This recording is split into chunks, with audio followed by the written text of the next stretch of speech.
शिक्षा और स्वास्थ्य से जुड़े कार्यक्रम को मैं विशेष महत्व देती हूँ।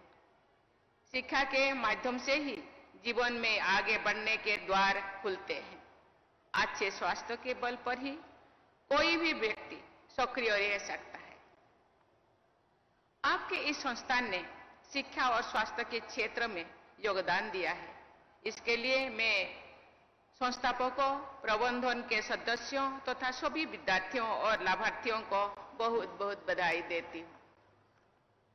किसी संस्थान द्वारा निरंतर 50 वर्षों तक सक्रिय रहना और आगे बढ़ते रहना इस तथ्य को रेखांकित करता है कि संस्थान की शुरुआत स्पष्ट लक्ष्यों के साथ की गई थी और उन लक्ष्यों का प्राप्त करने के लिए निरंतर सार्थक और सुविचारित प्रयास जारी रहे हैं।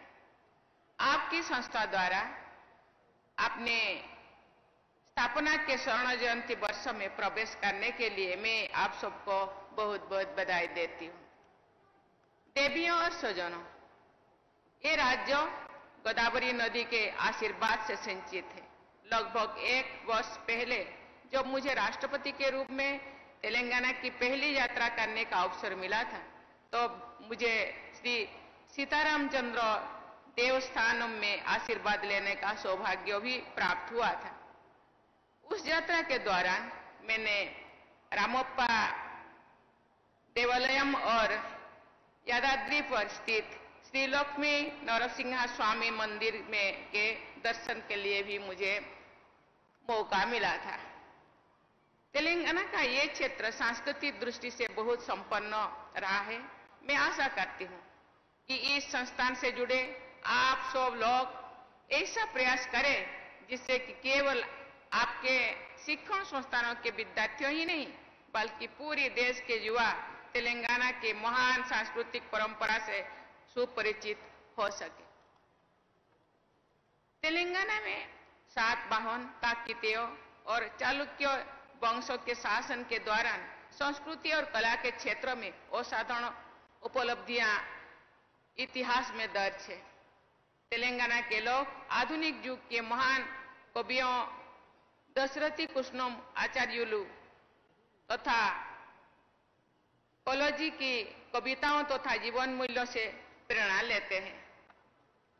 जब भी मैं तेलंगाना आती हूँ, मुझे दशरथी कृष्णम आचार्युलु जी की ये अद्भुत पंक्ति सहज ही याद आती है। ना तेलंगाना कोटि रत्न नाल बीणा, अर्थात मेरा तेलंगाना करोड़ों रत्नों से जड़ित बीणा के समान है।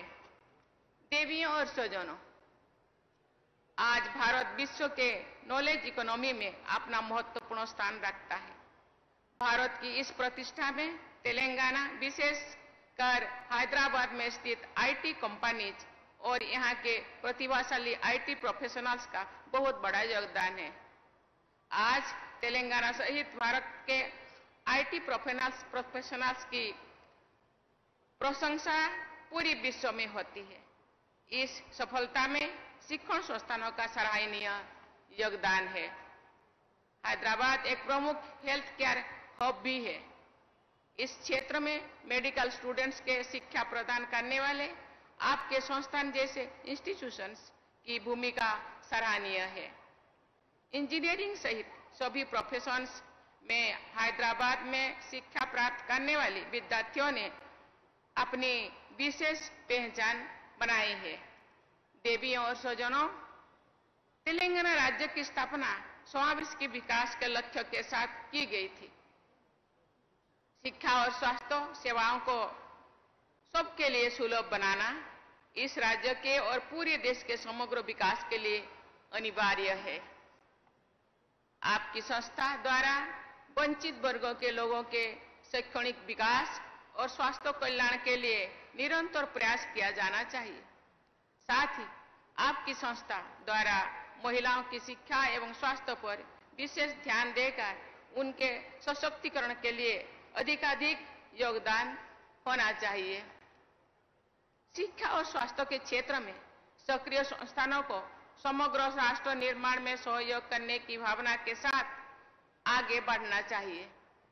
इसके लिए आप सबको ग्रामीण शिक्षा और ग्रामीण क्षेत्रों के लोगों के लिए चिकित्सा सुविधाओं पर विशेष ध्यान देना होगा।